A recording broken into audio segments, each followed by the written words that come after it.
Ang dami ko ng kakumpetensya ngayon. Medyo mahina po ang negosyo. Ganyan talaga sa negosyo. Lahat yan mararanasan mo. Oo nga po eh. Kahit ganun ang nangyayari, nagpapasalamat pa rin ako at hindi ako nawawala ng kita. Ay, yan ang gusto ko sa iyo eh. Hindi ka nakakalimot magpasalamat. Siyempre naman po, Tay. Hindi ako nakakalimot na lahat ng meron tayo, biyaya mula sa Diyos. Lahat kayong magkakapatid, masasabi kong matagumpay sa buhay. Wala na akong mahihiling pa. Maliban lang po kay Owen. Dahil ayaw niyang makinig sa atin noon, mas pinili niyang lumayo sa pamilya. Kung naibibigay niya ang pangangailangan ng pamilya niya, para sa akin matagumpay na rin siya. Kung inayos lang sana ng asawa niya ang paghawak sa pera ng pangnegosyo noon, mas maganda pa ang buhay nila. Wala na tayong magagawa pa. Nagastos na ang pera eh. Sana ipinaliwanag niya kung saan niya dinala. Hindi yung magchat-chat-chat siya sa amin para humingi ulit. Nang hindi mapagbigyan siya pa nagtampo. Huwag na natin yung pag-usapan.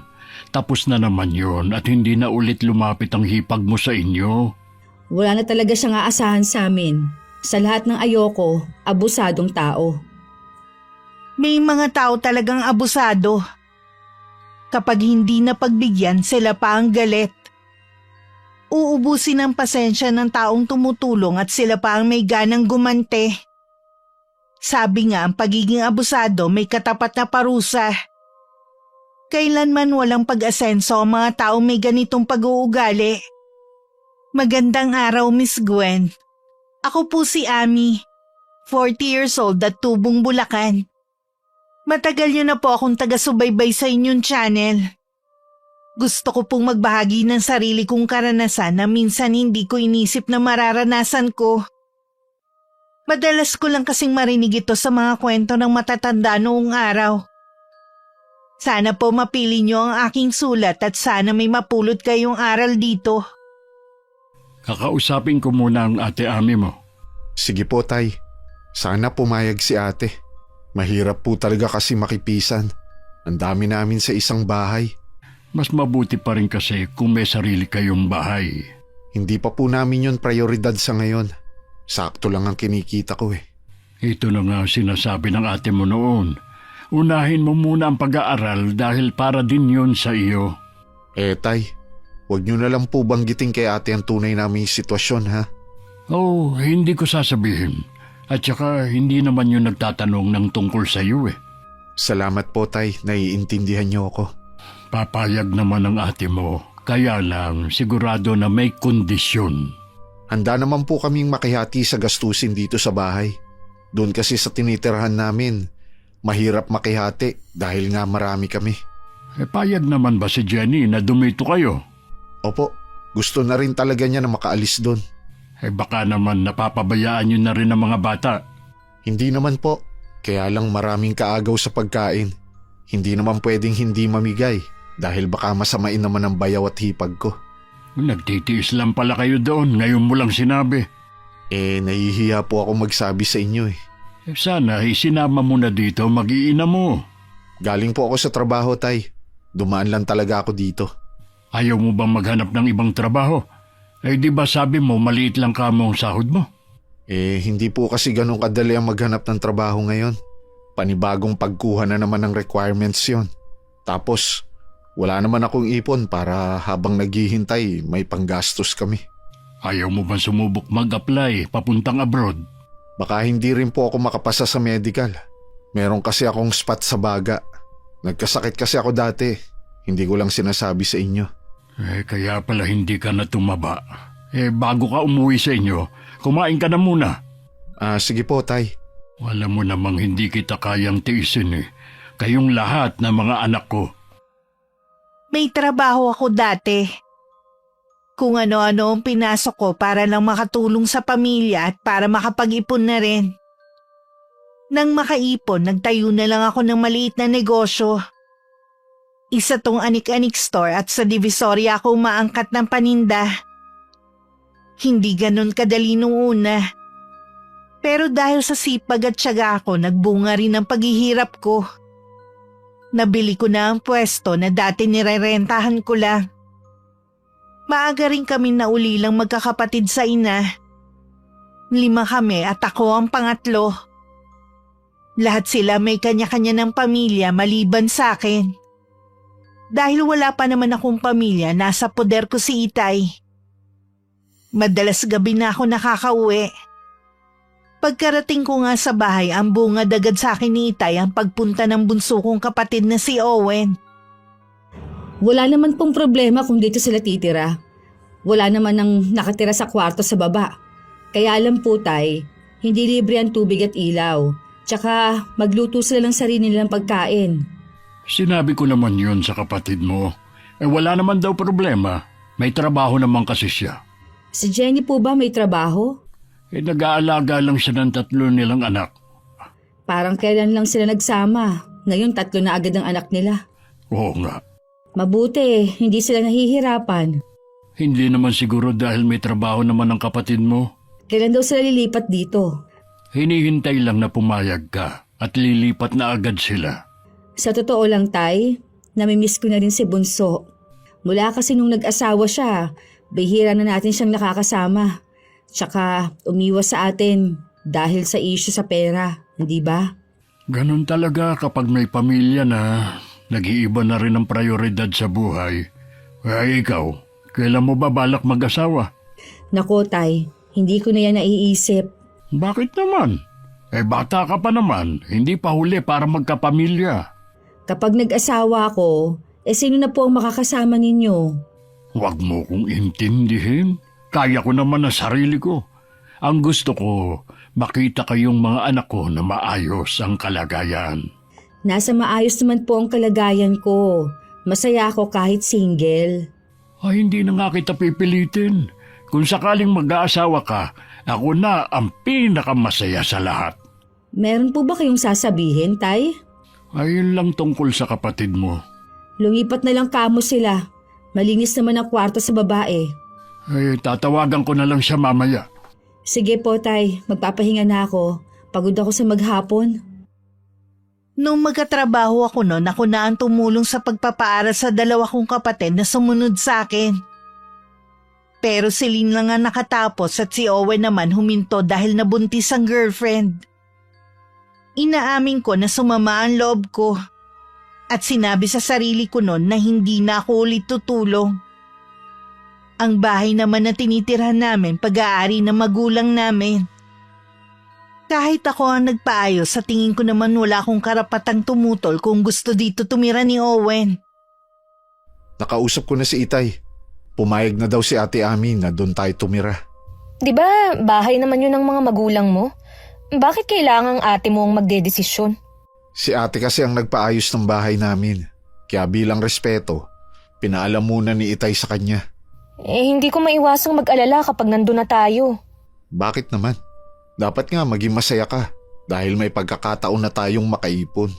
Di ba, ayaw sa akin ng ate mo dahil tingin niya ako ang dahilan kung bakit hindi ka nakapagtapos ng pag-aaral nun.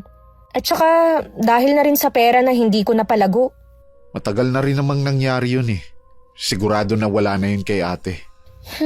Sana nga. Dahil nakakailang na magkasama kami sa iisang bahay. May kasungitan pa naman ng ate mo. Sabi ni tatay, gabi na daw umuwi si ate. Kaya hindi mo rin siya makakasama sa buong maghapon. Mabuti naman kung ganun. Pakisamahan mo na lang si ate kapag nandun na tayo. Oo naman. Sana lang maging mabait siya sa mga anak natin. Mabait naman si ate eh. Yun nga lang, hindi siya mahilig sa bata.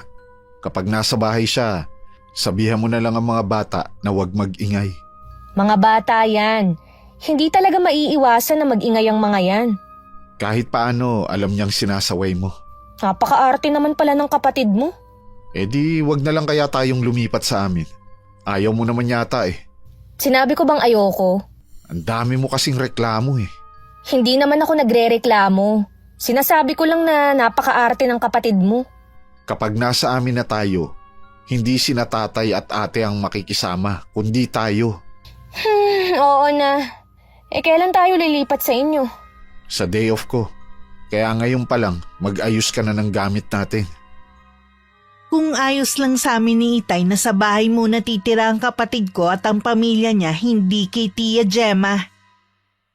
Kapatid siya ni Itay na kapitbahay lang din namin. Mabait naman siya kaya lang prangka magsalita. Noon pa kasi ayaw na niya sa hipag ko para sa kapatid ko. Mabigat ang dugo nito mula pa noon. Palagay daw niya may ugali pa itong tinatago. Kaya nang malaman nito na sa amin na sila titira, kinausap niya si Itay na pag-isipan na naging desisyon. Paano kasi ang gusto niya nun para kay Owen, yung inaanak niya na nasa UK na ngayon. Kaya hanggang ngayon, ayaw pa rin niya kay Jenny. Hindi naman daw yon ang dahilan niya.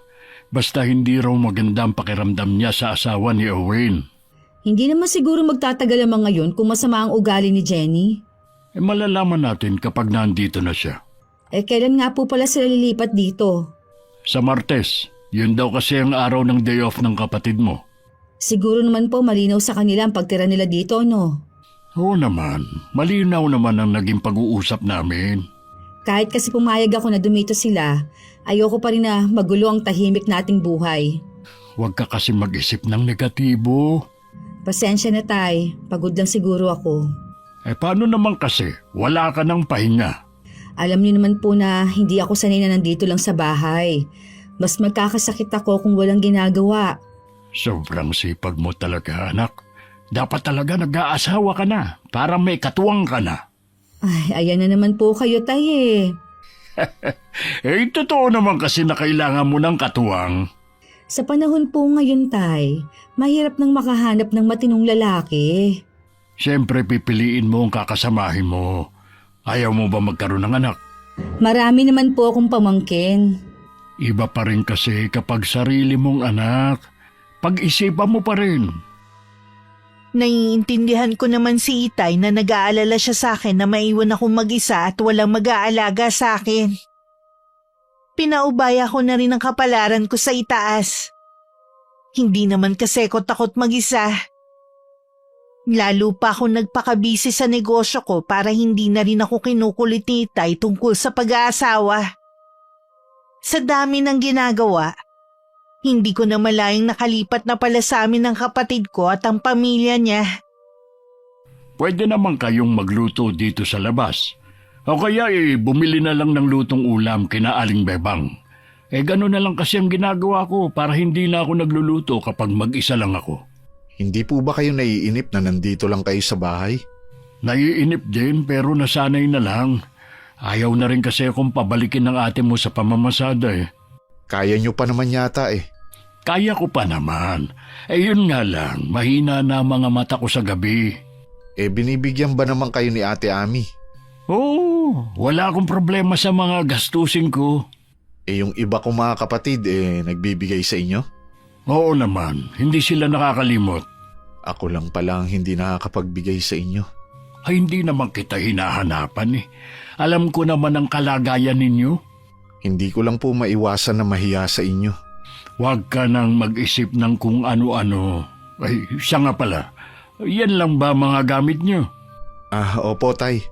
Konti lang naman talaga mga gamit namin. Yung lutuan nyo? Magkakahoy na lang po kami. Gumawa na lang kayo ng kalan sa likod ng bahay. Opo tay. Maiwan ko muna kayo, ha? May gagawin lang ako sa itaas. Para saan naman yan?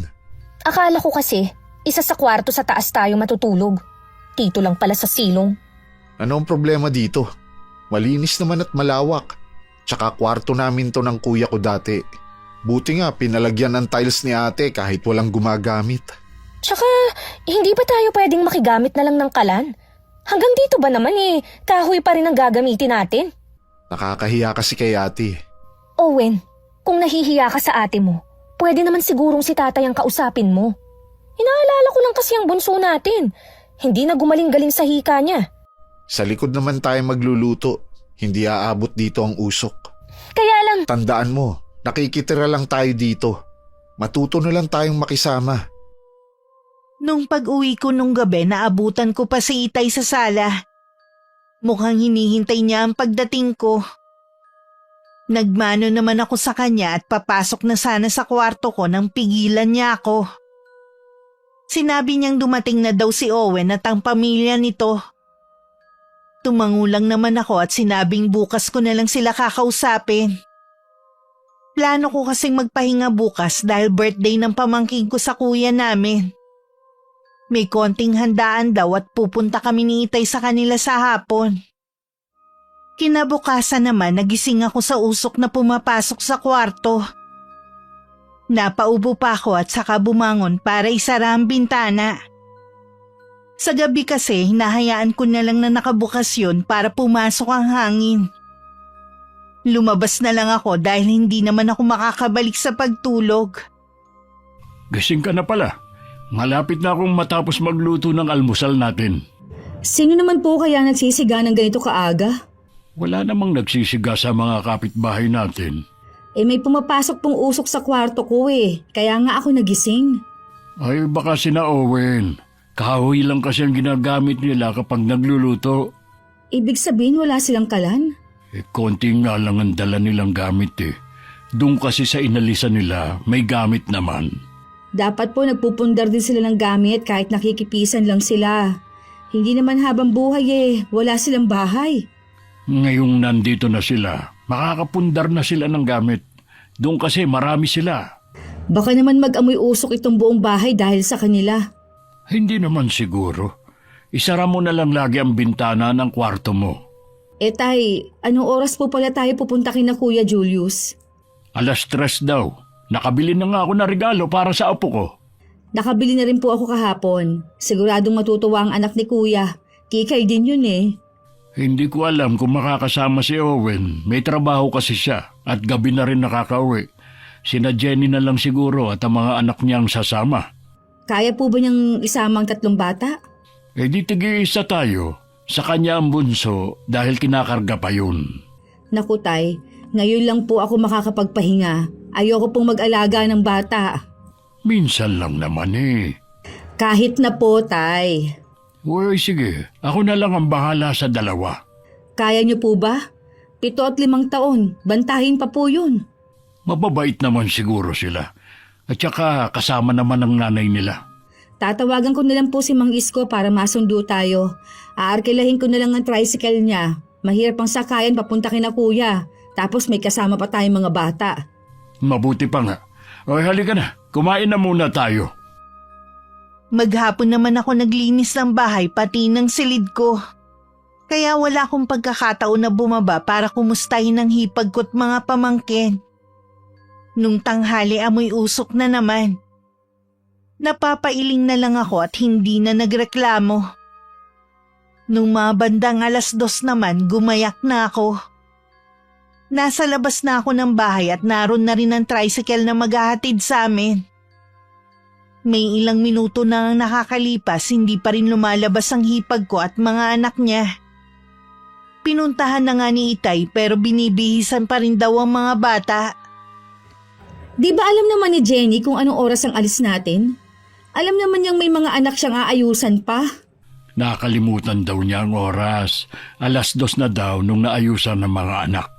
Nakakahiya dito sa inarkila natin Hayaan mo na. Ako na lang ang magbabayad at dadagdagan ko na lang para hindi nakakahiya.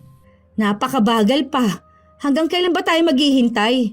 Yan na pala Pasensya na kayo ate, tay.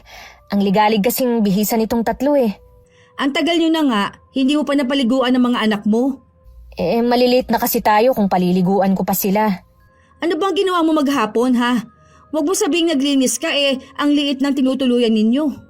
Mahirap kasi mag-alaga ng 3 bata Alam mo palang mahirap, hindi ka pa maglaan ng oras.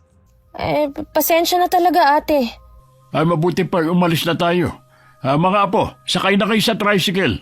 Sumakay na rin kayo. Sa likod na lang ako ng driver uupo. Walang imik na sumakay ako ng tricycle hanggang sa makarating kami sa bahay ni Kuya. Pagdating, kumakain na ang mga bisita na mga kamag-anak din namin. Inabot ko agad ng regalo sa hipag ko na masaya pang nakipagbeso-beso sa akin. Tahimik naman si Jenny sa tabi ko. Doon ko lang naalala na wala siyang dalang regalo. Sinabihan naman siya ng hipag kong si Lena na pakainin ng mga bata. Nagkwentuhan muna kami nito dahil bihira lang kami magkita. Maraming pagkain kaya naman lahat nag-enjoy. Pagkatapos nga ng kainan, hindi muna kami umalis ni Itay. Tumulong muna kami sa pagliligpit para konti na lang ang aayusin ni Kuya at ng hipag kong si Lena. May ilan din ang tumulong pero si Jenny nasa sulok lang at nagsa-cellphone. Ang mga anak naman nakikipaglaro sa mga pinsan. Oh, buti na isama mo si Jenny. Pinuntahan niyo ba siya sa kanila? Dati kasi ayaw nilang pumunta eh. Hirap daw sa pagbabiyahe dahil sa mga anak. Hindi ko pala nabanggit sa'yo na sa amin na sila nakatira. Sa kwarto sa baba na bala ko sanang paupahan. Nakiusap kasi si Owen eh. Ah, ganun ba? Sa'yo ko lang to sasabihin ha. Ayoko sa kanya. Bakit naman? Unang kita ko pa lang sa kanya, mabigat na ang dugo ko. Tapos tingnan mo naman, parang walang pakialam. Yung mga anak hindi man lang maayos ang mga suot. Para kang tiyahin namin? Ganyan na ganyan ang nararamdaman kay Jenny. Kaya din siguro ganyan, kasi sa dati nilang tinirhan, marami sila. Kahit na. Sana naman sa mga anak siya bumawi. Sana hindi ka magkaroon ng problema sa pagpapatira mo sa kanila sa bahay mo. Hindi ko lang naman yun bahay. Sa amin yung magkakapatid. Ikaw na kasi ang nagpaayos nun eh. May ililigpit pa ba? Wala na po, Tay. Last na po to. Buti po tinulungan ako ni Ami. Nagyayaya na kasing umuwi si Jenny. Ganun po ba? Teka lang po, Tay ha. Maglalagay lang ako ng spaghetti at ulam sa Tupperware para madala nyo pa uwi. Maiwan ko muna kayo. Kanina pa siya ha? Bakit naman? Kanina pinaghintay niya tayo. O ngayon naman, nagaya na siyang umuwi. Hindi man lang siya tumulong. Hindi talaga yun makakatulong dahil may maliit na anak. Hindi nga niya iniintindi eh. Nakaupo lang siya at nagsa-cellphone. Hindi naman siya ibang tao. Sana tinulungan man lang niya kayo sa pag-aayos sa mga upuan sa labas. Maliit na bagay lang naman, hayaan mo na. Ano pa nga ba? Sana lang, hindi magkatotoong sinabi sa akin ni Ate Lena. Na ano? Hindi ako magka-problema sa pagpapatira ko sa kanila sa bahay. Pag-uwi, umarkila ulit kami ng tricycle na kakilala ng kuya ko. Pagdating sa amin, pagkababa, tuloy-tuloy lang ang hipag ko at mga pamangkin sa loob ng bahay. Hindi man lang nagbigay ng ambag sa pamasahe. Si tatay na lang ulit ang nagbayad. Ang masaklap pa, yung ulam na pinadala ni Lena, sinolo lang nito. Nang humihingi kasi si Itay ng minudo, sagot daw nito kulang pa yun sa pamilya nila. Kinuwento ko naman sa hipag ko ang nangyari. Sa susunod daw, ihihiwalay na niya ang para sa amin ni Itay. Kinabukasan, maaga akong umalis para pumunta sa tindahan ko. Hindi pa rin kami nakakapag-usap ng kapatid kong si Owen. Bala ko maaga umuwi mamayang gabi para magkita naman kami. Gusto ko rin naman makipagkwentuhan dito gaya nung wala pa siyang asawa. Nakakamiss din kasi ang mga panahon na yon na hindi na namin nagagawang magkakapatid. Bakit hindi ka pa nagluluto? Gutom na ang mga bata. Hindi ka ba naaawa sa iyak nila? Binigyan ko na sila ng tinapay kanina. Wala talagang kabusugan ng mga yan.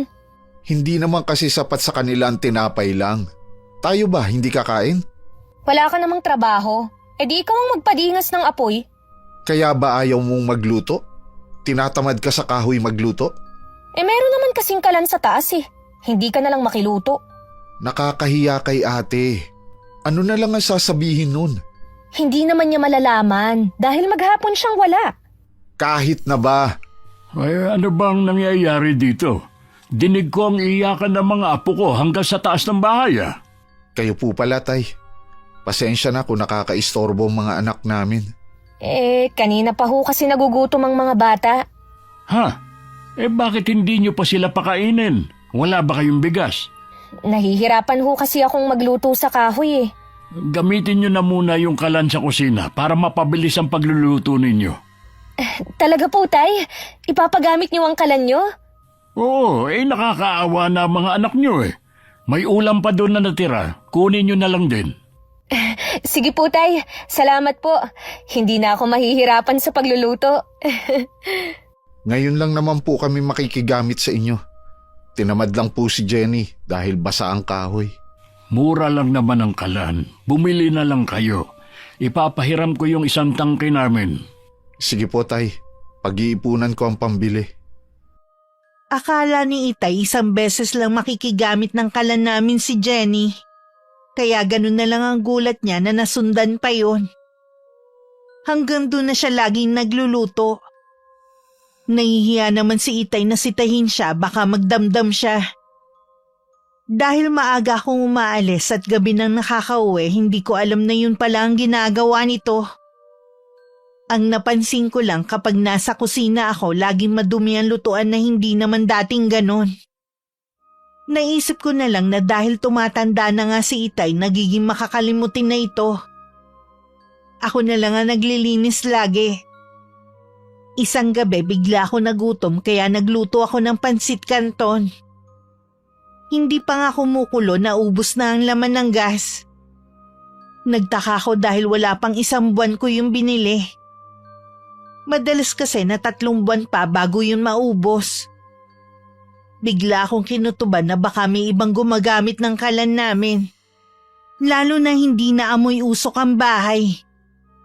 Kinabukasan tinawagan ko na lang ang tindera ko sa pwesto ko at sinabi kong tatanghaliin ako ng pasok.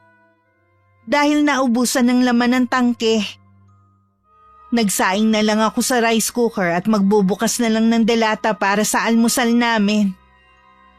Nagulat pa nga si Itay na makita akong nasa kusina. Sinabi kong mamaya pa ako aalis dahil hinihintay kong ma-deliver ang tangke. 8:00 kasi ang bukas ng tindahan.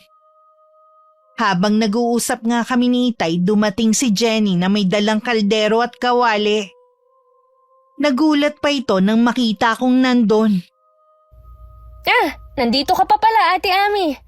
Hinihintay ko pa kasing ma-deliver yung tangke. Nagtataka nga ako dahil 1 buwan pa lang naubos na ang laman. Yun pala, may nakikialam na hindi ko alam. Nahihirapan kasi akong magluto sa kahoy, ate. Mahika kasi yung bunso namin ni Owen . Bakit hindi ka nagpapaalam sa akin? Alam naman kasi ni tatay . Bago kayo lumipat dito, malinaw ang mga kondisyon ko. Walang makikialam sa mga gamit namin dito sa bahay. Makikihati kayo sa kuryente at tubig. Imposible namang hindi sinasabi sa'yo ng asawa mo yan.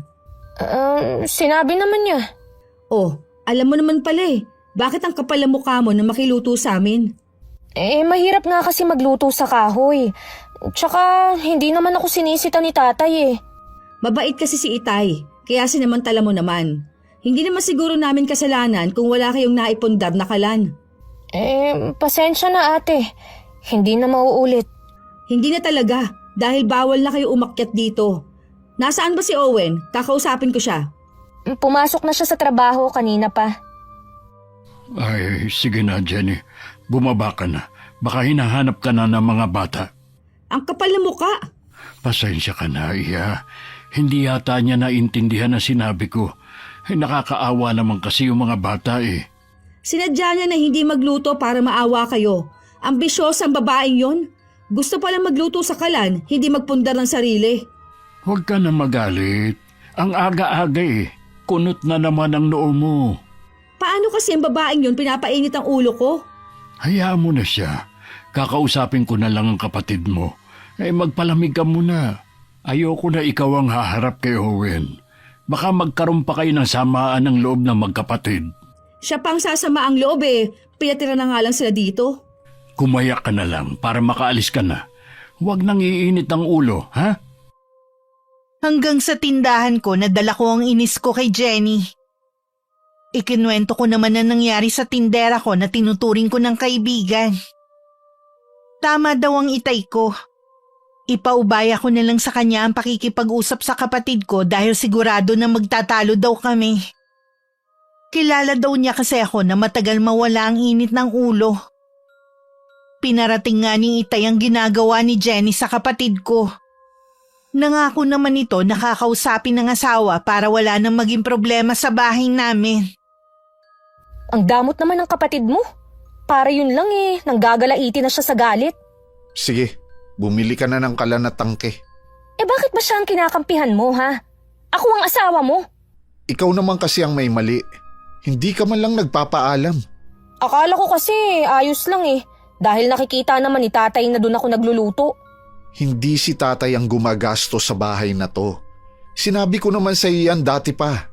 Oh, may karapatan ka rin naman sa bahay na to Siguro nga, pero wala akong karapatan sa mga naipundar ni ate. Akala ko pa naman magiging maayos ang buhay natin dito. Gusto mong bumalik tayo sa dati nating tinitirhan, ha?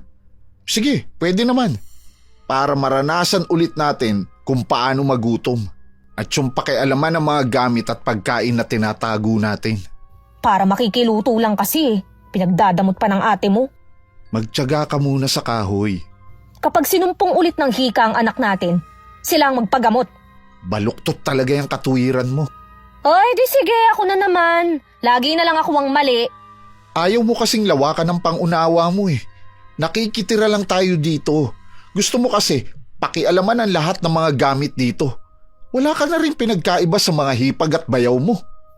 Nang sa akin lang naman, nasa iisang bahay tayo. Kapamilya rin naman tayo bakit ayaw niya tayong paggamitin ang gamit dito? Sige, gamitin mo. Kapag pinalayas tayo, bahala ka. Sa galit ni Owen, lumabas muna siya. Pagod nga naman siya sa maghapon na trabaho, yun pa ang isasalubong sa kanya. Narinig naman ni Itay ang pagtatalo nila. Nilapitan niya si Owen na nasa labas ng bahay ng mga oras na yon at naninigarilyo. Alam mong masama sa kalusugan ng sigarilyo. Minsan lang naman po Sa loob ng ilang taon, bakit hindi kayo nakapundar ng kahit anong gamit? Hindi ko lang po sinasabi sa inyo dahil ayokong mag-alala kayo at matahin ako ng mga kapatid ko. Pero madalas po wala akong trabaho, kaya lagi kaming baon sa utang. Sapat lang talaga ang sahod ko sa pang-araw-araw namin. Sana nagsabi ka noon pa, di sana natulungan ka ng mga kapatid mo. Alam ko po kasi na masama pa rin ang loob sa akin ni Ate Ami. Dahil pinapag-aral niya ako, mas pinili ko na mag-asawa. Hindi na maibabalik ang pagkakamaling nagawa mo. Pero pwede pa namang ayusin ang buhay ninyo. Kaya nga po humingi na ako ng tulong sa inyo na kung pwedeng tumira dito. Kaya lang po, parang magkakaroon pa ng problema ang asawa ko at si Ate Ami. Kilala mo naman kasi ang ate mo. Kausapin mo din ang asawa mo. Matuto sana siya makibagay. Mabait naman ang ate mo Kasundo nga niya ang ibang hipag niyo at bayaw. Hindi po talaga tumatanggap ng pagkakamali ang asawa ko. Narinig niyo naman ang mga katwiran niya, di ba? Oo nga. Sabihin mo sa kanya, kung hindi siya kamo magbabago, ako mismo ang magpapaalis sa inyo rito, kahit pa sabihin niyang may karapatan ka sa bahay na ito. Nang mga sumunod na araw, amoy usok na naman ang buong bahay. Sa pagkakataong yun, parang sa loob mismo nagluluto ang hipag ko. Nang hindi na ako makatiis, bumaba ako sa tinutuluyan nila. Halos hindi na makita ang kwarto nila sa kapal ng usok. Sa pinakalikod ako pumunta kung saan may pinto papuntang labas. Kaya naman pala pumapasok ang usok dahil sa mismong tapat ng pinto nagluluto ito. Umalis na lang ako dahil hindi na ako makahinga. Pagdating sa taas, uminom ako ng tubig. Malakas ang kutob ko na sinasadya yun ng hipag ko para galitin ako. Kumuha ko ng timba at saka ko kinalahati ang laman. Dala ko rin ang cellphone ko. Bumalik ako at saka binuhusan yun ng tubig.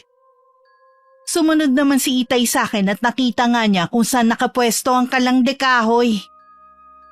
Nasaan na ba mga tao rito?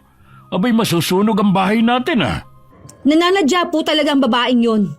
Ay, huminahong ka muna iya. Baka nakalimutan lang. Tay, walang matinong tao ang maglalagay ng lutuan sa tapat ng pinto. Kahit hindi niya intensyon na sunugin ang bahay, yung usok pumapasok dito sa loob. Nasaan na kaya sila? Wala na akong pakialam kung nasaan sila. Hindi na sila makakapasok dito. Pakinggan muna natin kung anong paliwanag ni Jenny. Ano pa po ba ang ipapaliwanag niya? Kita naman ang intensyon niya. Gusto niyang gumante dahil sa napahiya siya. Ay, mahirap nga na iwan silang mag-iina rito sa bahay. Ang kapal na mukha niya. Bumalik na lang sila sa pinanggalingan nila. Kakausapin ko si Owen pagdating niya mamaya. Nagdududa na tuloy ako sa tunay na dahilan ng pag-alis nila sa titirhan nila. Ang sabi lang kasi ni Owen, marami silang magkakasama sa iisang bahay. Mahirap nga naman yun. Baka po may tinatago si Owen. Hindi siya nagsasabi ng totoo. Kung masisira lang ang katahimikan ng bahay na ito, mabuti pa, umalis na sila. Kawawa kasi mga bata eh. Naaawa din ako sa kanila. Pero hindi ako papayag na makasama ang nanay nila na makapal ang muka. Ilalabas ko na mga gamit nila ngayon. Hayaan mo na lang muna, Iya. Ipakuha na lang natin kay Owen.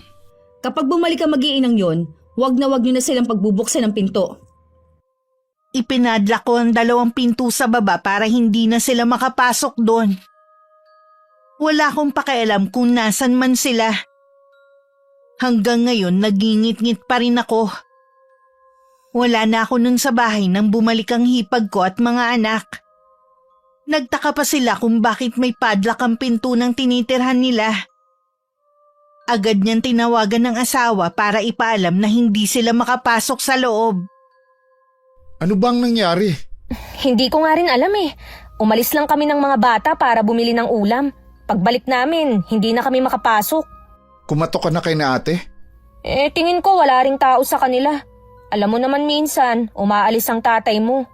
Hintayin mo na lang na makabalik si Itay. Hindi naman yun nagtatagal sa labas eh. Baka mamaya hapon na yun makabalik. Umuwi ka muna. Hindi naman ako makakaalis dito sa trabaho eh. Gumawa ka naman ng paraan kung paano kami makakapasok oh. Dumidilim na kaya ngayon. Baka biglang bumagsak ang ulan. Sigurado ka bang wala kang ginawa para magalit si Ate Ami? Wala nga sabi. Lumabas lang kami ng mga anak mo. Tatawagan ko si Itay. Mamaya ulit tayo mag-usap. Lumipas ang ilang sandali, nasa labas pa rin ang mag-iina. Pinagtitinginan na rin sila ng mga kapitbahay namin. Nang hindi na makatiis, nag-chat na siya kay Owen. Tumawag naman ito. O ano na? Hindi sumasagot si Itay eh. Baka naiwan niya yung cellphone niya sa bahay. Ang ate mo? Hindi rin siya sumasagot eh. Baka busy yun sa tindahan niya. Ano ba yan, Owen? Nakakahiya na sa mga kapitbahay natin. Pinagtitinginan na kami dito oh. Kapag inabutan talaga ng ulan ng mga anak natin at nagkasakit, humanda sa akin yung ate mo. Susubukan ko magpaalam sa boss ko dito sa trabaho. Sasabihin ko may emergency sa bahay. Ganun na nga lang ang gawin mo. Bakit hindi na lang muna kayo umuwi sa inyo ng mga bata? Nasa loob nga ang pera namin eh. Magchat-chat na lang ako kapag pinayagan ako, ha? Alam mo naman na stricto ang supervisor namin. Di tanggalin ka na lang yan sa trabaho kung hindi ka papayagan. Wala na namang kwenta yung sinasabi mo eh. Kapag natanggal ako, paano ang mga anak natin? Sisihin mo ang ate mo. Minsan, parang gusto kong pagsisihan na inuwi ko kayo dyan sa bahay dahil sa ugali mo. Hindi talaga kayo magkakasundo ng kapatid ko. Kasalanan naman kasi ng kapatid mo eh. Madamot na nga siya. Wala pa siyang puso. Sige na, babalik na ako sa trabaho. Magchat-chat na lang ako sa'yo. Hindi naman pinayagan si Owen na umuwi kahit sinabi niyang emergency. Kahit mag-half day, hindi rin siya pinayagan. Nag-chat siya kay Jenny na umuwi na lang muna sa kanila. Wala naman nagawa ang asawa kundi sundin siya. Nahalata naman ng supervisor nila na balisa siya at minsan natutulala na lang. Naawa siguro ito kaya pinayagan na siyang mag-half day. Nagpasalamat naman siya rito. May GC ang pamilya namin sa hindi namin malamang dahilan nag-live doon si Owen. Kinuhanan ko kasi ng video ang nangyari. Kahit ng mga kapatid ko nag-alala nung una at nang malaman nila, iisa ang naging reaksyon nila. Hindi yun nakita ni Owen kaya ipapakita ko na lang sa kanya. Nasa bahay kami ni Itay nang dumating siya. Bakit nyo naman ginawa yun sa mag-iina ko? Bago mo kami husgahan ng itay, panoorin mo muna to. Ano to? Yan ang dahilan kung bakit ipinadlak ng ate mo ang tinitirhan nyo. Hindi ko maintindihan. Bakit nasa may pinto ang kalan? Muntik bang nagkasunog dito? Yan din ang gusto kong malaman kung bakit ginawa yun ng asawa mo. Nagising na lang ako na ang kapal na ng usok. Pagbaba ko wala siya. Hindi niya siguro intensyon na magkasunog. Gusto lang niya siguro kaming hindi makahinga. Wala naman siyang binanggit tungkol dito. Ang sabi lang niya, umalis lang daw silang mag-iina. Pagbalik nila, nakalak na ang pinto. Siyempre, hindi siya magsasabi ng totoo sa'yo. Kami ang palalabasin niyang masama. Kakausapin ko ang asawa ko. Gagawa lang yun ng isa pang kasinungalingan. Ang gusto ko, umalis na kayo sa bahay na ito. Ate naman, maawa ka sa amin. Wala kaming ibang mapupuntahan. Wala naman pala kayo mapupuntahan pero hindi naman marunong makisama ang asawa mo. Ako nang humihingi ng tawad sa ginawa niya sa inyo. Pangako, hindi na ito mauulit pa. Hindi ako naniniwala na walang gagawing masama ang asawa mo. Masaya at tahimik kami ni Itay dito ha. Tapos darating kayo para manggulo lang. Tay, nakikiusap po ako. Huwag niyo naman kami paalisin. Nung nakiusap kang dumito, hindi ka nagdalawang isip sa salita namin, ha? Tapos ito pa ang mapapala namin? Ami, bigyan pa natin sila ng pangalawang pagkakataon. Pero Tay, baka kung ano na naman ang gawin ng asawa niya. Ako na ang nakikiusap sa iyo, alang-alang man lang sa mga bata. Hindi maganda ang kalagayan ng kapatid mo at pamilya niya sa tinirhan nila dati. Kita mo nga, ang papayat nila. Isa na lang ha. Pero oras na may gawin na naman ang asawa mo, hindi na ako maaawa sa inyo. Salamat Ate Ami. Salamat po Tay. Sana naman mapagbago mo si Jenny. Sa susunod, hindi na kita maipagtatanggol. Gagawin ko po lahat para mapatino si Jenny. Nung mga oras ding yun, tinawagan ni Owen ang asawa at pinauwi sila sa bahay. Nasa kwartong tinutuluyan nila ako ng mga sandaling yun. Si Owen naman inililipat sa likod ng bahay ang kalan. Ilang sandali pa dumating na rin si Jenny kasama ang mga anak. Nang makita ko, galit na sinugod ako nito. Agad naman siyang nahawakan ng asawa. Walang yakang babae ka! Kakalbuhin kita! Chika, napagod pa tuloy kami ng mga anak ko sa pagparuot pa rito! Ikaw pang galit pagkatapos ng ginawa mo? Hindi ko alam ang sinasabi mo! Ang alam ko lang, masama yung ugali mo! Masama palang ugali ha? O sige, mag-alsa balutan na kayo at umalis sa bahay. Tumigil ka na nga! Imbis na humingi ka ng sorry, ikaw pa ang matapang! Bakit ako hihingi ng sorry? Wala naman akong ginagawang mali ah! Ano? Panoorin mo yan! Muntik nang mapahamak sina Itay at ate sa ginawa mo! Para yan lang? Dahilan ba yan para ipadlak ang tinitirhan natin? Walang matinong tao na ilalagay mismo sa tapat ng pinto ang kalan. Hinayaan mo pang may nakasalang at pumapasok ang usok sa loob ng bahay? Alam ko sinasadya mo yan dahil gumaganti ka sa akin. Dapat lang na mausukan ka. Baka sakaling mawala ang pagiging madamot mo. E di inamin mo rin na sinadya mo. Nakikitira ka lang dito ha? Ikaw pang makapalamuka. Mabuti pa umalis na lang tayo. Nakakahiya ang inaasal mo. Owen, saan naman tayo pupunta? Wala na tayong lugar sa amin. Ayaw mo kasing magpakumbaba. Ako nahihiya sa ginagawa mo. Diyan na nga kayo. Itong tandaan mo. Isang pagkakataon na lang ang ibinibigay ko sa inyo. Hindi ka ba talaga magtitino, ha? Oo na, basta wag lang tayong bumalik sa amin. Huwag mo nang ililipat ang kalan. Doon lang yun sa pinaglagyan ko. Nainis lang kasi ako sa ate mo eh. Hindi na naawa sa atin. Hindi niya tayo obligasyon na pahiramin ng kahit anong gamit. Itanim mo sana yan sa utak mo. Oo na, hindi ko na uulitin ang ginawa ko. Isipin mo sana ang mga anak natin. Lahat ginagawa ko para sa kabutihan ninyo. Sana ganun ka rin. Simula ng mga pangyayaring yon, lalong lumayo ang loob ko kay Jenny. Ni ayaw ko na nga siyang makita. Pati tuloy mga anak niya nadadamay sa inis ko sa kanya. Nawala na rin ang amor ko sa mga bata. Tuwing nakikita ko sila sa labas ng bahay at sumasalubong sa akin, malamig ang pakikitungo ko. Wala akong pakialam kung napapansin man yun ni Itay. Minsan nagbalot ako ng mga laruan para sa mga pamangkin ko. Pinadala ko yun kay Itay nang dumalaw ito sa kanila. Hindi ko alam na ipopost nila yun sa GC ng pamilya. Anong tinitingnan mo sa cellphone ko? Kasali ka na pala ulit sa GC ng mga kapatid mo.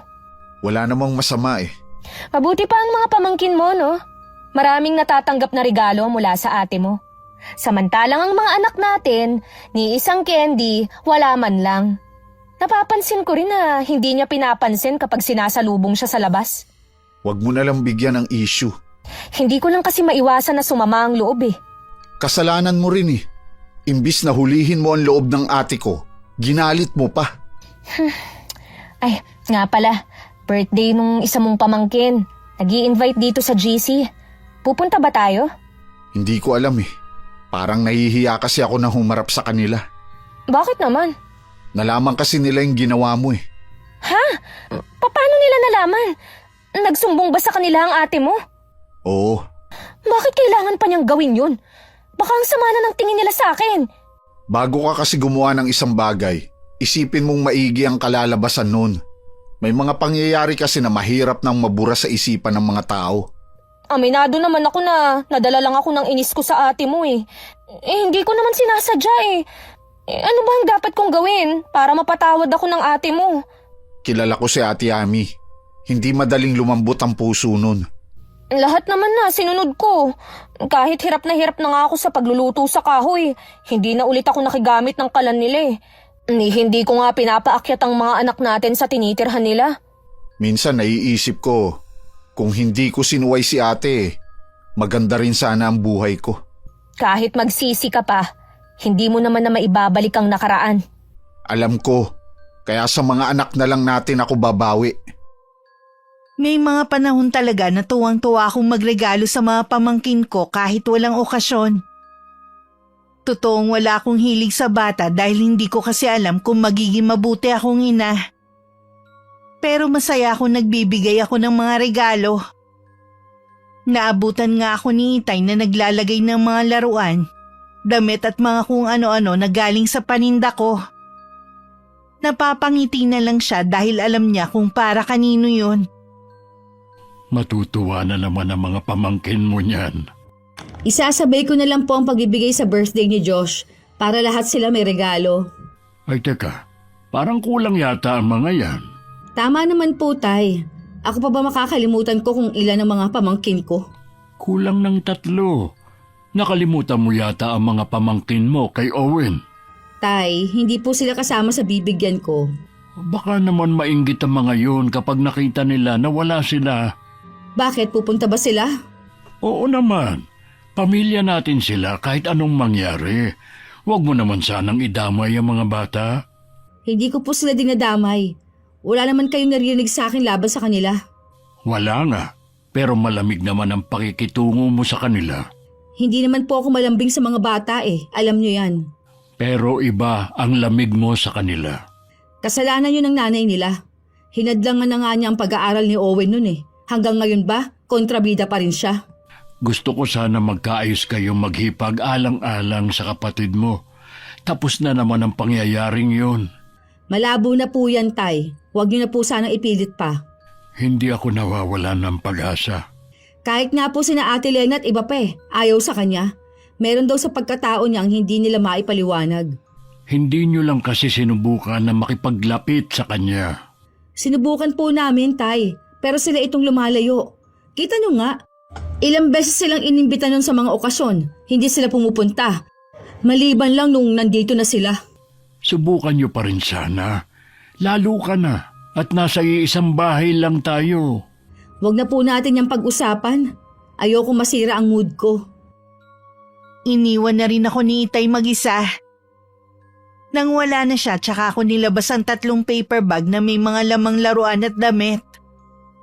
Nauna ko na yun lagyan bago pa dumating si Itay. Naisip ko na ibigay na lang dito sa bahay at wag nang dalhin sa bahay ng kapatid ko sa birthday party. Sa kapatid ko na lang yun ipapaabot. Nang mga oras na yun, nasa labas na naman si Owen. Mula sa bintana, tanaw ko siya na malalim ang iniisip habang nakatingin sa kawalan. Lalabas sana ako para puntahan siya pero nakita kong lumabas din si Itay at nilapitan siya. Malalim na naman ang iniisip mo. Kayo po pala, Tay. Nagpapahangin lang po. Kahit hindi mo sabihin, alam ko na may bumabagabag sa'yo. Nandito lang ako para makinig. Iniisip ko po yung nakaraan. Kung halimbawang nakapagtapos ako, maganda siguro ang katayuan ko ngayon. Kahit maganda naman talaga kapag nakapagtapos ng pag-aaral, walang kasiguruhan kung aasenso nga ang buhay mo. Nasa kapalaran na ng tao kung nakatadhana siyang yumaman. Pero siyempre, sasabayan mo ng dasal, sipag at tiyaga. Sa totoo lang po, Tay, hindi ko maiiwasan na mainggit sa mga kapatid ko. Ayun ba ang dahilan kung bakit umiiwas ka sa mga okasyon ng pamilya? Opo. Saka nahihiya ako na wala man lang akong ambag na kahit na ano. Sabi ko nga sa'yo, hindi ka namin hinahanapan. Nandun ka lang at ang pamilya mo sapat na sa amin. Nag-aalangan nga po ako pumunta sa birthday ni Josh. Pumunta kayo. Inaasahan na kayo ng kuya nyo. Huwag ka mag-alala. Walang magbabanggit tungkol sa ginawa ng asawa mo. Hayaan mo mag-enjoy ang mga anak mo. Sige po, Tay, pupunta kami. Nakausap ko nga pala ang mga kapatid mo. Humingi ako sa kanila ng tulong kung pwede kang hanapan ng trabaho na may mataas na sahod. Okay naman po ako sa trabaho ko ngayon. Kaya lang, sabi mo nga, sapat lang sa inyong mag-anak. Hindi ka nakakaipon. Ngayong nandito na po kami, sinusubukan ko po na mag-ipon kahit maliit. Ay tama yan. Hindi mahalaga kung maliit o malaki basta may naitatabi. Salamat nga po pala, Tay. Lagi nyo kaming ipinagtatanggol. Ay, hindi kita pwedeng talikuran na lang. Kahit anong mangyari, anak pa rin kita. Sorry, Tay, kung binigo ko kayo noon. Hindi mo ako binigo. Dahil ikaw pa rin na mabait kong anak mula pa noon. Balang araw po makakabawi din ako sa inyo. Mangako ka lang na hindi ka naaalis dito. Nag-aalala kasi ako sa iyo kapag malayo ka sa amin. Opo, Tay. Halika nang pumasok. Malamig na rito. Hindi ko maiwasang mapangiti ng akbayang paniitay si Owen habang naglalakad papasok ng bahay. Sana hindi tuluyan lumayo sa amin ng kapatid ko nang dahil kay Jenny. Dumating naman ang araw ng birthday ng pamangkin ko. Sabay-sabay kaming pumunta kahit hindi pa rin kami nag-uusap ni Jenny. Pagdating kami na lang pala ang hinihintay. Natagalan na naman kasi sa pagbibihis ang hipag ko sa mga anak niya. Simple lang ang handaan, puro kamag-anak lang ang nandun. Pagkatapos nga kumain, ibinigay ko na ang mga regalo ko sa mga pamangking kong nandun. Sa gitna ng kasayahan, bigla na lang hinila ni Jenny ang mga anak at umalis. Kaya nagtaka kaming lahat. Humingi naman sa amin ng dispensa si Owen bago sumunod sa asawa. Ano ba ang problema mo, ha? Umuwi na lang tayo. Hindi naman tayo welcome eh. Anong hindi welcome? Kita mo nga mainit ang pagtanggap sa atin eh. Yan ba ang tingin mo, ha? Na hindi nga nila ako kinakausap eh. Paano? Ikaw ang lumalayo. O sige, ipagtanggol mo pa sila. Kesa sa akin na asawa mo. Ikaw lang ang may problema eh. Kita mo nga, kontratuhin nila ang mga anak natin. Asikasong-asikaso ng hipag ko. Ang ate-ami mo ang problema. Lahat ng mga pamangkin nyo, binigyan niya ng mga regalo. Bakit ang mga anak natin wala? Alam mo, kahit kailan talaga, wala siyang amor sa mga anak natin. Pamangkin din naman niya sila. Hinuhusgahan mo na agad ang kapatid ko dahil lang sa mga regalo. Masama talaga ang ugali ng kapatid mong yon. Yun talaga ang tingin mo sa akin, ha? Samantalang wala naman akong ginagawang masama sa'yo. Kaya hindi ka nakapag-asawa dahil walang magtsatsaga sa'yo. Tatanda ka na lang mag-isa. Sa totoo lang, Jenny, hindi ako apektado sa sinasabi mo. Dahil una, wala naman talaga sa plano ko ang pag-aasawa. Pasensya na, ate. Uuwi na lang kami. Ikaw na sana ang bahalang magpaliwanag sa kanila. Sigurado ba kayo na uuwi na lang kayo? Oo, nakakahiya na rin kasing bumalik. Tandaan mo to. Hindi ko makakalimutan ang ginawa mong to sa akin. Bahala ka sa buhay mo. Basta ako walang ginagawa sa'yo. Ikaw ang nagpapahiya sa sarili mo. Tumigil ka na nga, Jenny. Tara na, umuwi na tayo. Sa susunod, kami na lang ng mga bata ang dadalo. Ikaw na lang mag-isa mo. Huwag mo nang isama ang mga anak natin. Pagbalik ko sa loob, tumahimik sila at sabay-sabay na toon ang paningin sa akin. Kahit wala pang nagtatanong, sinabi ko umuwi na lang si Owen at ang pamilya nito. Lahat puro negatibo ang sinasabi kay Jenny. Hindi na lang ako nakisali at nanahimik na lang. Makaraan ng ilang sandali, nagpaalam na rin kami ni Itay. At sumunod na rin ng iba. Ano ang mga paper bag na ito? Sa mga anak natin, bigay ni Ate Ami. Dinerecho na lang niya dito at hindi na dinala sa party. Meron din pala sa mga anak natin. Kung hinintay mo lang sanang sabihin ko sa'yo, hindi yung basta ka na lang nagtatakbo palabas na parang baliw. Pati mga bata, dinamay mo pa. Hindi ko naman kasi alam eh. Paano? Kasi inuuna mo ang galit. Nahihiya na ako sa pamilya ko dahil sa ginagawa mo. Dapat kasi, doon na lang niya ibinigay sa akin. Tapos naman na yun. Wala na tayong magagawa pa. Lagi na lang akong napapahiya dahil sa kapatid mo. Huwag ka na ngang manisi. O sinong may kasalanan? Ako na naman, ha? Dahil sa'yo, pinaglalayo mo kaming magkakapatid. Hanggang makauwi kami ng bahay, dinig na dinig namin ang pagtatalo ng mag-asawa. Naiiling na lang si Itay. Sana pala, hindi ko nalang binigyan ng mga anak nila. Hindi ko na rin nagugustuhan ang ugali ni Jenny. Dahil sa mga ginagawa niya, pati tuloy si Owen, naiipit. Nakasama nga natin si Owen. Naging magulo naman ang pamilya natin ngayon. Ay, tapos na rin naman. Kalimutan na lang natin ang nangyari. Hindi ko na talaga siya mapapatawad sa ginawa niya. Sinira niya ang party ng pamangkin ko dahil sa pag-iisip bata niya. Nakikiusap ako sa iyo. Huwag mo na lang patulan si Jenny. Kaya namimihasa din ang babaeng yun eh. Tingnan ko lang kung makapunta pa siya sa mga okasyon ng pamilya natin. Mula ng araw na yon, sabi ni Itay, madalas daw niyang marinig na nag-aaway ang mag-asawa. Naaawa daw siya sa mga apo dahil nag-iiyakan ng mga yon. Gustuhin man daw niya makialam, alam niyang lalo lang lalala ang away ng dalawa. Huwag ka na kasing magbasa ng GC. Bakit hindi? Mabuti nga nabasa ko ang mga sinasabi nila sa akin eh. Galit lang sila dahil sa ginawa mo. Imbis na magpakumbaba ka na lang, pabalang ka pang sumagot. Tama lang ang ginawa ko dahil kinakampihan nila ang ate mo. Tumahimik ka na nga. Hindi ka ba nahihiya, ha? Naririnig ka ni Itay at ni ate. Mabuti pa ngang marinig ng babaeng yon. Kasalanan niya kung bakit tayo nagkakagulo ngayon. Mabuti pa mag-impake ka na at babalik na tayo sa inyo. Yun ba ang naiisip mong solusyon, ha? Ayaw mo kasing magbago eh. Sige na, pipilitin ko ng magbago. Huwag lang tayong bumalik dun. Mas may privacy tayo dito eh. At nabibili ko na rin ang mga gusto ng mga anak natin ng walang kahati. Sa totoo lang, ubus na rin ang pasensya ko sa iyo eh. Nauubos na rin ang pasensya ko sa'yo. Dahil wala ka nang ginawa kundi kampihan ng pamilya mo. Samantalang nung nandun ka sa amin, lagi kitang pinagtatanggol. Alam mong ilang taon din akong nakisama sa pamilya mo. Halos maubos ang sahod ko dahil sa pakikisama ko. Pero kahit kailan, wala kang narinig sa akin. Kaya tama lang na ipagtanggol mo ko. Dinala ko kayo sa bahay na to para mapabuti.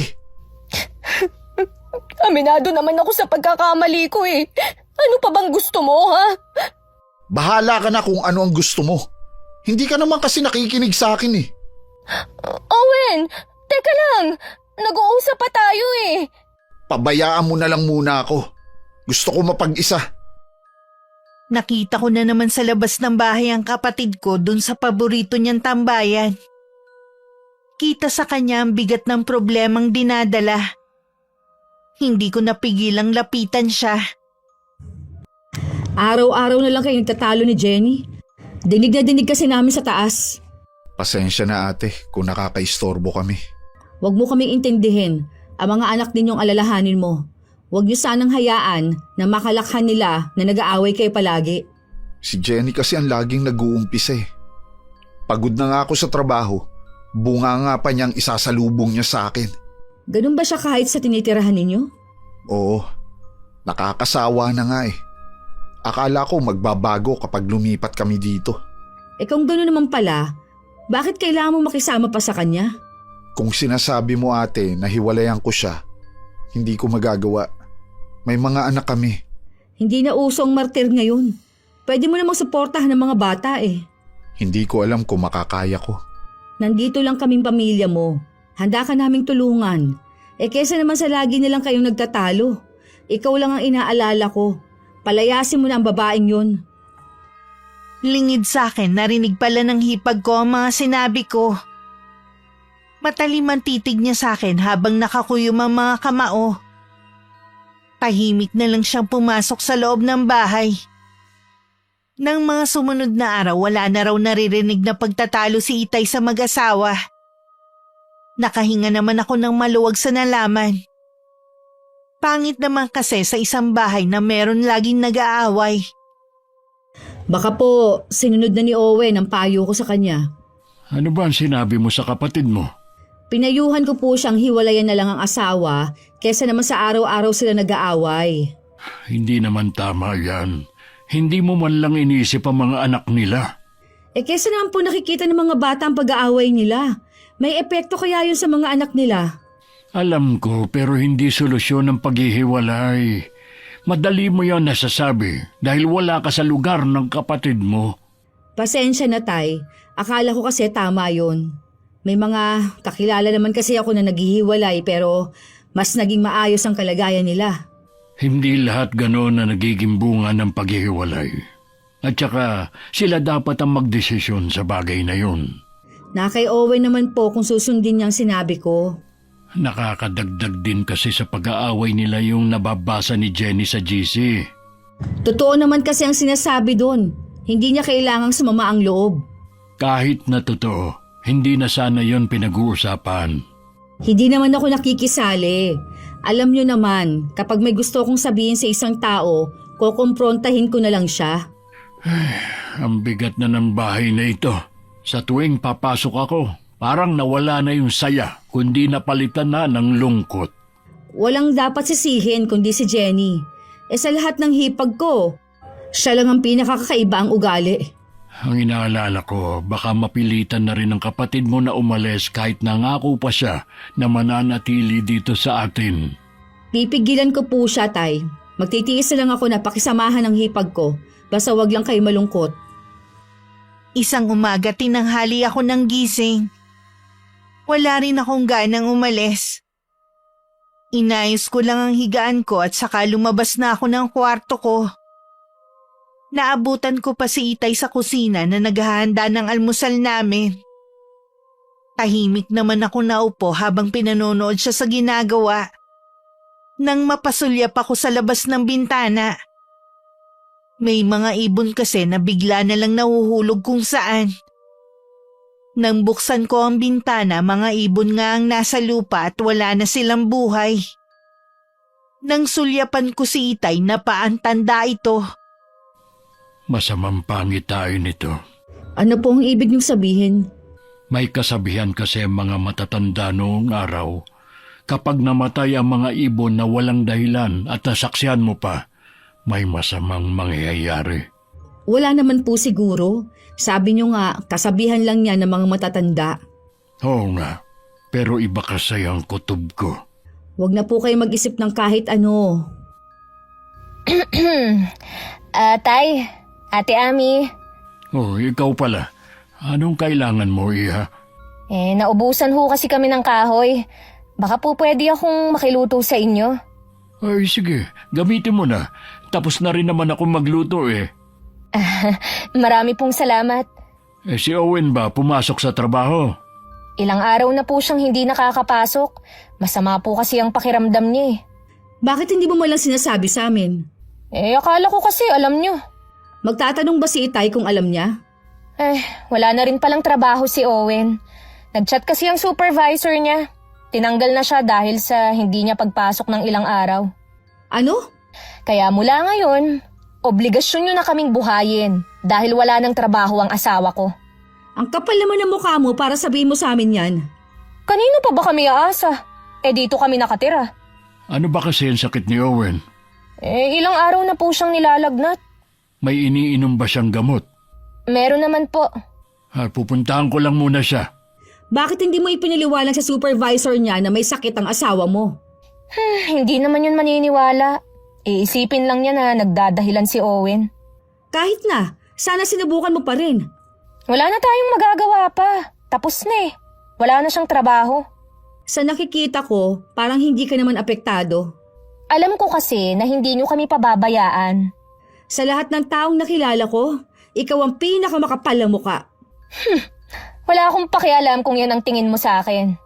Basta mula ngayon, gagamitin ko kung ano ang gamit dito sa bahay na ito. Huwag mo na ring tangkain na sulsulan ng asawa ko. Dahil hindi niya kami iiwan.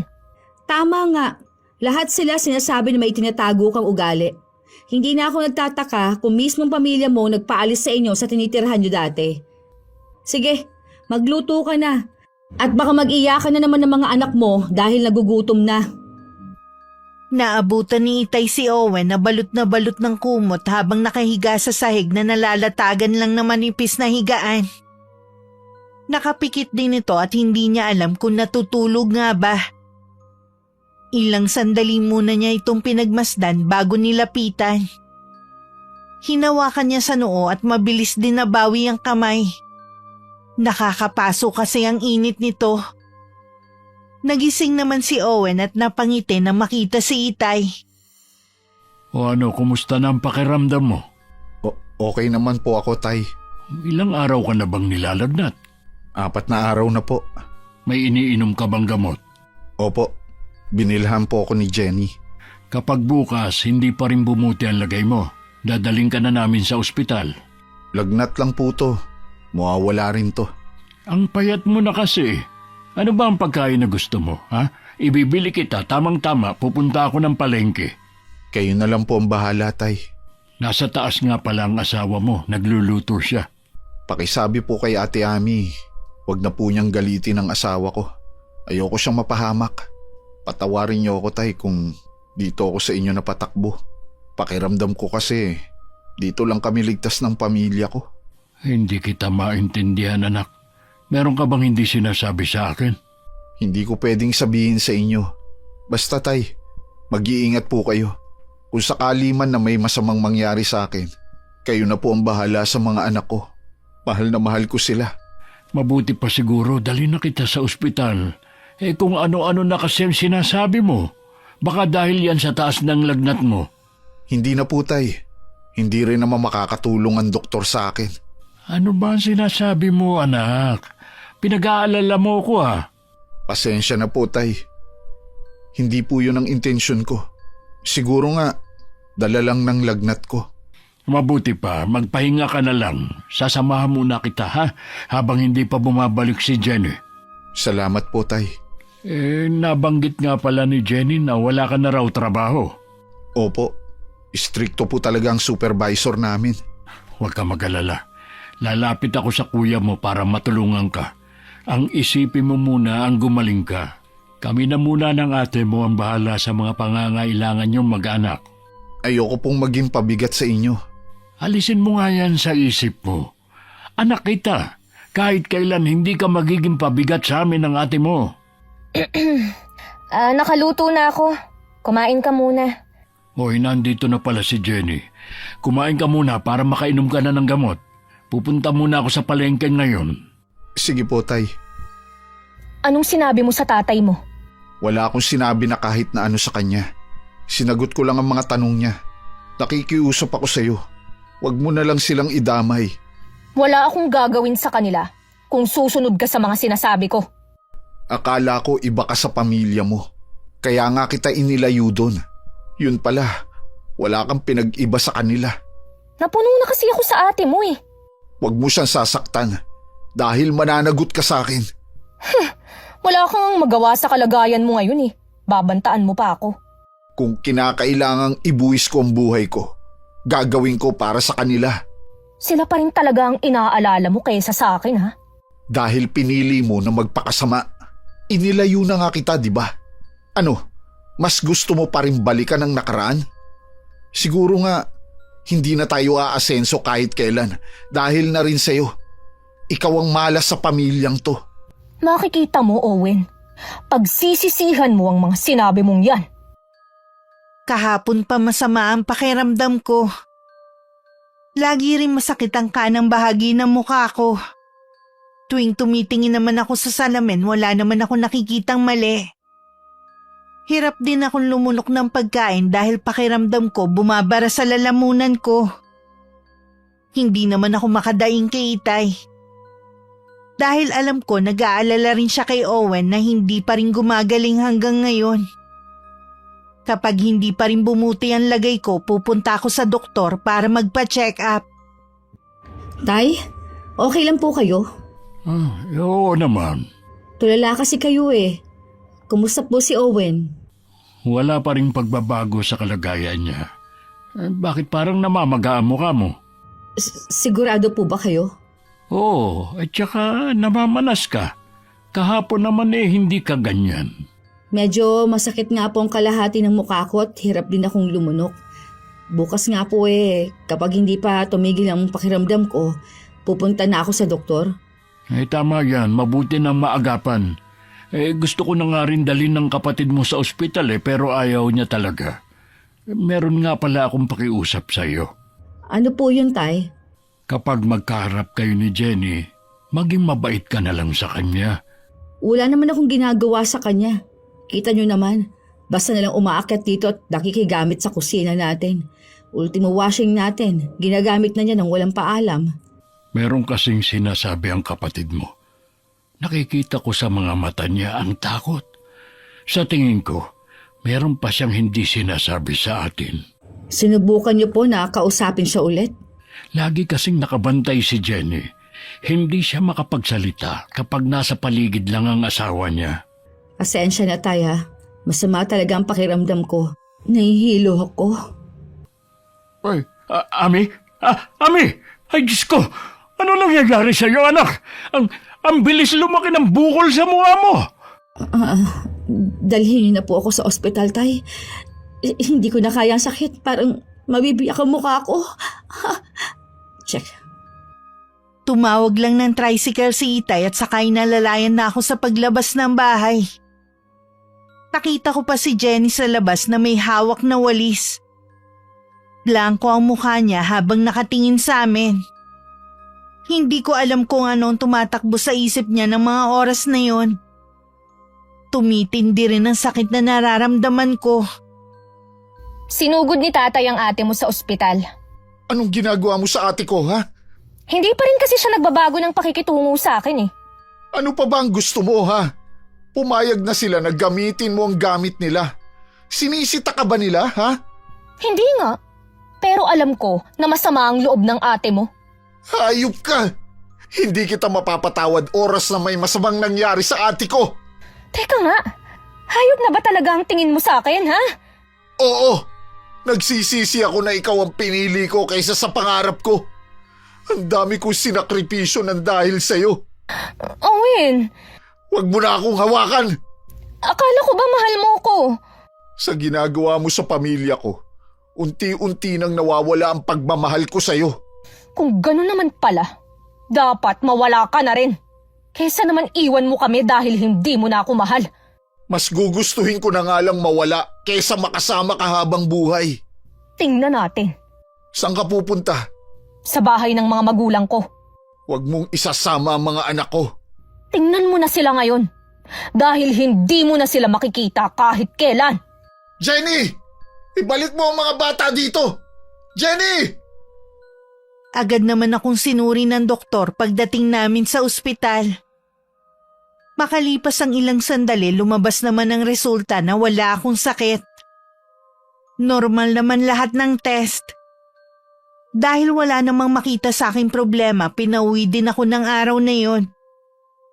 Pagdating sa bahay, nadatnan namin si Owen na nasa sala namin. Sobrang payat at hinahabol ang hininga. Agad na lumapit si Itay sa kanya at saka hinipo ang kanyang noo. Bakit ba hindi pa rin nawawala ang lagnat mo? Nasaan ba si Jenny? Umalis po siya. Sinama niya ang mga bata. Ano? Alam niyang may sakit ka, pero inuna niya pa ang umalis. Huwag niyo na po siyang papasukin sa bahay na to. Mga anak ko lang ang gusto ko. Hindi ka namin maintindihan. Pamilya namang kukulam sina Jenny. Tatay niya ang nagbigay ng sakit sa akin. Pinakulam ka rin niya, ate. Ano? Sila ang may dahilan nitong sakit ko? May ilang gabi na rin akong nananaginip ng manika eh. Sa tingin ko yun nga dahil kahawig ko. Tumawag na kayo ng albularyo bago mahuli ang lahat. Patawarin niyo rin ako kung ngayon lang ako nagtapat. Pupuntahan ko ang tiyahin niyo. Siya ang nakakakilala sa magaling na albularyo. Hintayin niyo lang ako rito. Mag-iingat po kayo, Tay. Ayos ka lang ba? Tanggap ko na ang kapalaran ko, ate. Basta wag ka lang mapahamak. Kayo ni tatay. Huwag mong sabihin yan. Sinusundo na ni tatay ang albularyo. Mahina na ako, ate. Kapag may masamang nangyari sa akin, kayo na ang bahala sa mga anak ko, ha? Huwag kang magsalita ng ganyan. Walang masamang mangyayari sa'yo. Maraming taon na akong nagtiis na kasama ang pamilya ni Jenny. Natatakot kasi ako na kayo ang gantihan ng tatay niya. Yun ang dahilan kung bakit umiwas ako sa inyo. Ngayon alam ko na. Hindi ko napapayagang bumalik ka pa sa babaeng yun. Gusto kong sisihin ang sarili ko sa paghihirap mo. Wala kang kasalanan, ate. Lahat naman ginawa mo. Magpahinga ka na. Hindi na makakapasok sa bahay niya ito si Jenny. Inilabas ko na ang lahat ng gamit ni Jenny sa kwarto na tinutuluyan nila.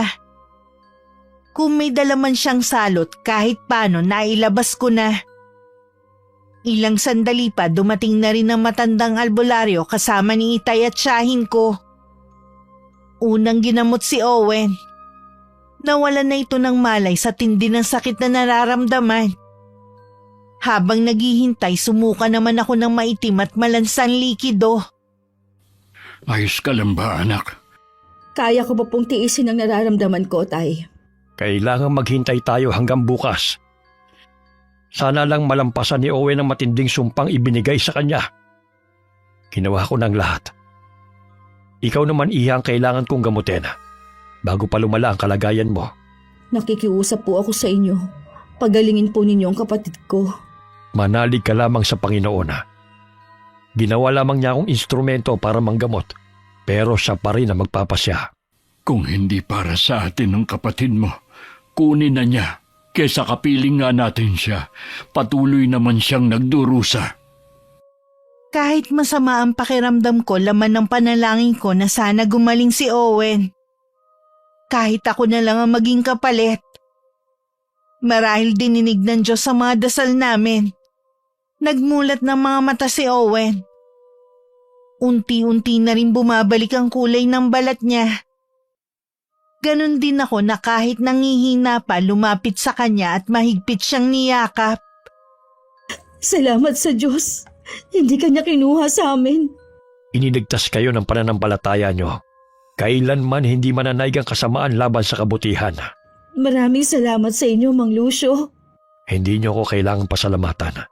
Binigyan ako ng biyaya para manggamot. Makalipas ang ilang araw, bumalik si Jenny na humihingi ng tawad. Si Itay lang ang humarap sa kanya.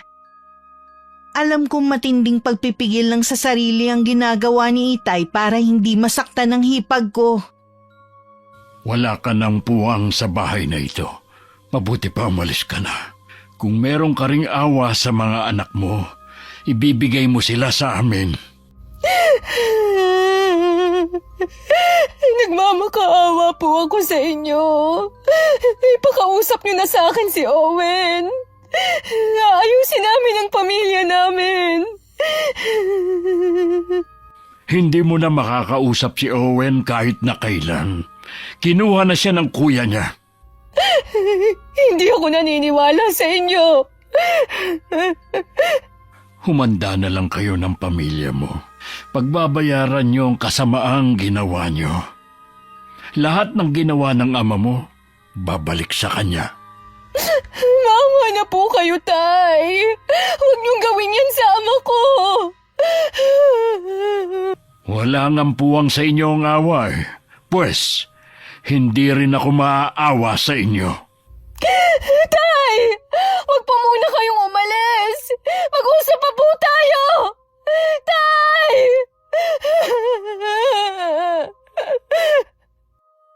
Makalipas ang 1 buwan, muling bumalik sa amin si Jenny kasama ang 3 anak. Hindi daw niya kayang alagaan ng mga anak kaya sa amin na niya pinauubaya ang mga ito. Mula rin nun, wala na kami naging balita sa kanya. May mga tao talagang abusado dahil lang sa may kontrol sila sa karunungang itim. Gaya ng sabi ng albularyo, kailanman hindi nagtatagumpay ang kasamaan laban sa kabutihan. Laging may hangganan ng kapangyarihan lalo na kapag inaabuso ito. Sa kasalukuyan, kami na muna ni Itay ang nag-aalaga sa mga pamangkin ko habang nagtatrabaho ang ama nila sa malayong lugar. Bumalik na rin ang katahimikan sa bahay namin. Sa pagsubok na pinagdaanan, lalo pa kaming pinagtibay ng pamilya ko. Natutunan ko walang problemang malaki ang hindi kayang harapin basta sama-sama. Sana po kapulutan ng aral at inspirasyon ng kwento ko. Maraming salamat po, Miss Gwen, sa pagbasa ng aking sulat. Mabuhay po ang inyong channel. Wakas.